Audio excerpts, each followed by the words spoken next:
দীর্ঘদিন ধরে আপনি যদি আপনার ফেসবুকটা ব্যবহার করছেন কিন্তু পাসওয়ার্ড ভুলে গেছেন অথবা মনে করতে পারছেন না, তবে অনেক বড় সমস্যার সম্মুখীন হতে পারেন। আর আপনার চ্যাট লিস্ট বা শেয়ার করা ফটো সব চিরতরে হারিয়ে ফেলতে পারেন। তাই কিভাবে আপনার সেটিংস থেকে আপনার পাসওয়ার্ড বের করতে পারবেন, চলুন দেখে আসি। এখান থেকে সেটিংসে টাচ করবেন। সেটিংসে যাওয়ার পর এখানে নিচের দিকে আসলে দেখতে পারবেন প্রাইভেসি, এখানে টাচ করব। এরপর এখানে দেখতে পারবেন অটোফিল একটা অপশন আছে, এখানে টাচ করব।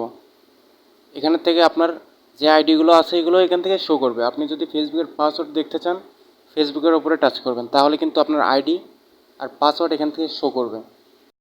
এগুলো আপনি একটা নোটপ্যাডে এক জায়গায় টুকে রাখতে পারেন, নয়তো আপনার ফোন অন্য কারো হাতে গেলে সে কিন্তু আপনার পাসওয়ার্ড আইডি দেখে নিতে পারে।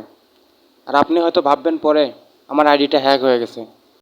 তাই সতর্ক হন, এখান থেকে আপনার আইডি পাসওয়ার্ড সেট করে দিন। বন্ধুরা, ভিডিওটি যদি ভালো লাগে থাকে অবশ্যই চ্যানেলটি সাবস্ক্রাইব করবেন, কারণ আপনাদের ভালোবাসা ছাড়া কখনোই একটা ইউটিউবার বড় হতে পারে না। আর একটা ইউটিউবার কখনো নিজের জন্য ভিডিও বানায় না। ভালো থাকবেন, সুস্থ থাকবেন।